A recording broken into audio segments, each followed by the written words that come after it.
Welcome, beloved viewers from all over the world, to Vegetarianism, the noble way of living. Welcome, May. Welcome, Florence. It is a pleasure to have you with us today to prepare some yummy, delicious, nutritious cookies called... We are making vegan chocolate heart-shaped cookies today in celebration of Valentine Day, that you must have guessed from our color and decor. The celebration of hearts, of love. Love towards everyone, our beloved family members, workers at the office, our animal friends, and the planet too. So to celebrate and share love, May, what are we going to prepare today? Well, let's go over the ingredients first. So for wet ingredients, we have a 1/4 pound or 1/2 cup of vegan margarine. Now, I love Earth Balance, which is this brand, because it's very healthy for you, and it also comes in convenient, pre-measured sizes. We also have 1/2 cup of sugar. Now, we choose to replace regular white sugar with raw organic sugarcane. And I believe you can also adapt our recipe using, for example, agave or other sources of sweetening for example, diabetic family members, and enabling everyone to enjoy and share love through our Valentine cookies. What else? Well, for the remaining wet ingredients, we have lemon zest, vanilla extract, and soy milk.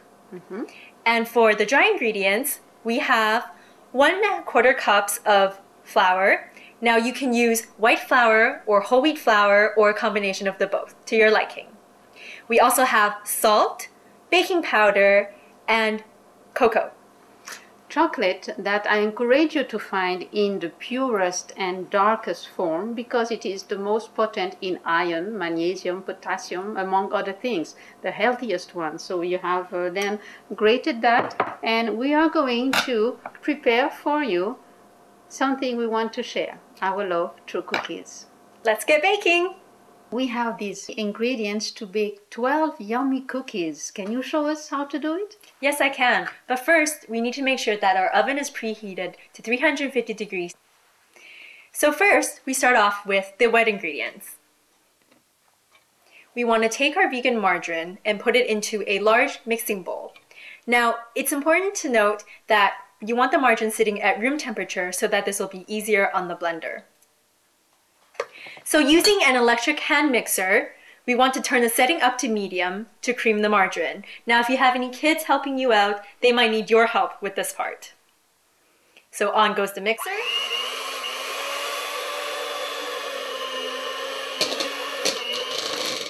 Okay, that's good. So you want to make sure that your margarine is light and fluffy just like this. Now what we want to do is we want to add the sugar to the margarine and blend again until everything is smooth and thoroughly mixed. Again with the setting to medium.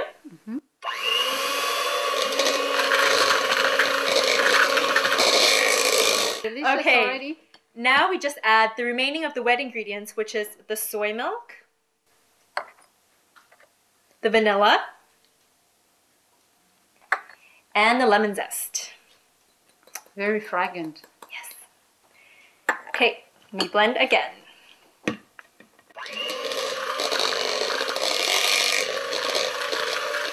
You did a good job at these. Yes, so now you can see all the wet ingredients are mixed together thoroughly. Would you like to help me work on the dry ingredients? Certainly. What am I to do? Okay, in a separate bowl, what you want to do is you want to sift together the flour. The flour. So we'll begin with the flour. You want a nice consistency to your dry ingredients, so you want to remove any lumps. And also sifting the flour and all the other dry ingredients together will make sure that they're blended more thoroughly. Okay. And after the flour? We want to put in the cocoa. Cocoa. Yeah. So cocoa goes next. Okay. Doing a very good job. Thank you, thank you. I can see the flavor that will come out of that. Yes, and you can actually see the lumps that will get left behind. Yes, indeed. Yes. So that will make for a much smoother dough at the end as well. Yes. And then we can put in the salt and the baking powder together. Salt first, next, and then baking powder. Okay. So it's important to know that when we bake, we always mix the dry ingredients into the wet ingredients. So again, with the medium setting, we blend until the dry and the wet ingredients are very well mixed together. You see all this powder coming up. You want to make sure that you have a deep bowl to capture all the ingredients together, because if your bowl is too shallow, all the ingredients will fall out onto the kitchen counter. Now we can see that the ingredients are blended well together.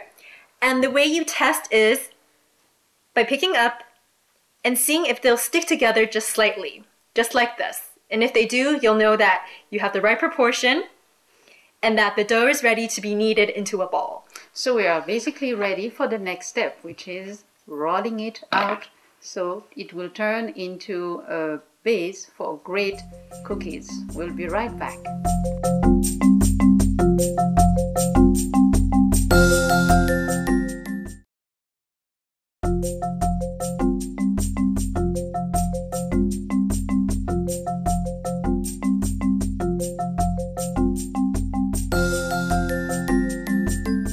Thank you so much for preparing a wonderful dough for us. The next step is the rolling in. Yes, and thank you for helping me clear the space so we have enough space to roll the dough. My pleasure. Now the first thing you want to make sure is you have a well-floured board so the dough doesn't stick to the table. Can you please help me flour the board? Certainly. That's perfect, thank you. Bon. Okay, so this is the dough that we have. And what you want to do is just go ahead and dump it all onto the table. And with your hands, just start kneading the dough together into a ball. It smells very good. I know children will enjoy that part where they get to play with the dough, but a dough that you can actually eat at the end. So if you feel that the dough is too dry, you can actually add a bit of water or a bit more soy milk to this. So when you have a nice little kneaded ball like this, you want to take the pinwheel and actually flour it a bit as well, so that the dough doesn't stick to the pinwheel when you start rolling.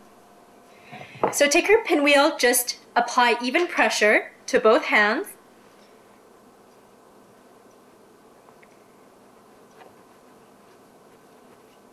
And start rolling out the dough.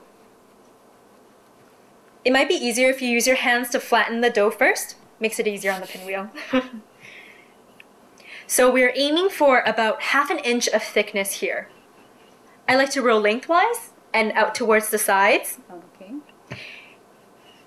And you'll see that the dough on the outsides is a bit dry right now, but that's okay. You can just add more water and re-knead the dough. Okay. So we have a nice little surface here for cookie cutting time. I have just what we need. Great. Okay. So you take the heart, I take the star. Great. Okay. And if you have kids, they would love to help you out with this part as well, I'm sure. So just go along the dough. I have 2 hearts. Okay, and I'll go make a star.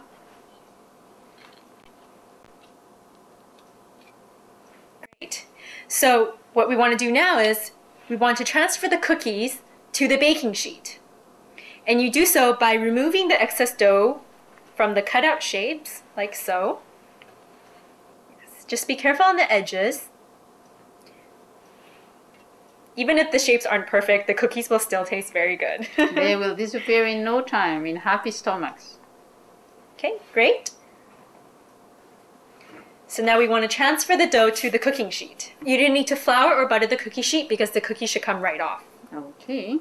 So you can keep doing this until you have as many as about 12 cookies. And if you have any excess leftover dough, then just knead into a ball, flatten it, and put it on the baking sheet. It won't have a heart or star shape, but again, it'll taste just as delicious. So is there any specific spacing to observe between cookies? Just so that they're not touching, but that spacing looks perfect. Okay. The cookies will rise a bit, but they shouldn't stick together. And they will have a very nice brown chocolatey color to them.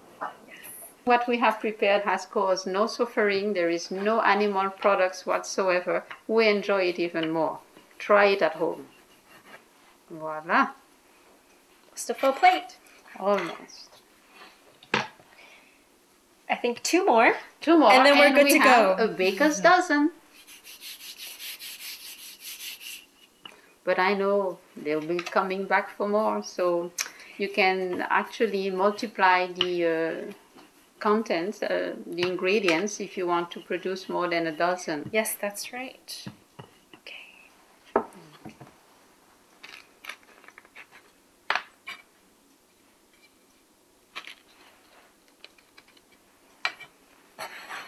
Okay.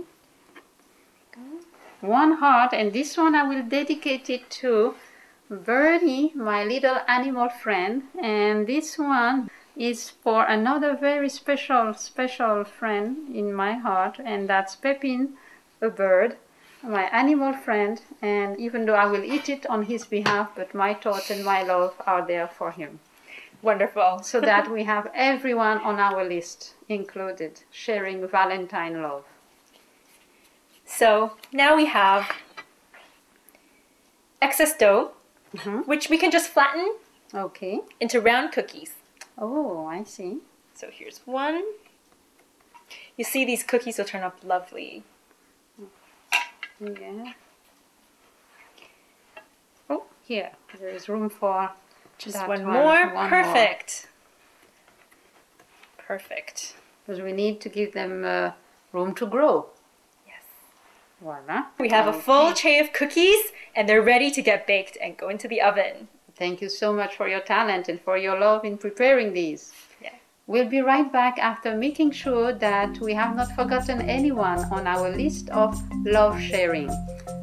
This is Supreme Master Television, Vegetarianism, the Noble Way of Living. Please come back to join us tomorrow when we'll decorate and package our cookies in homemade wrapping paper, ready to give to loved ones on Valentine's Day. Coming up next is Between Master and Disciples. We bid you a sweet farewell with blessed tidings until tomorrow.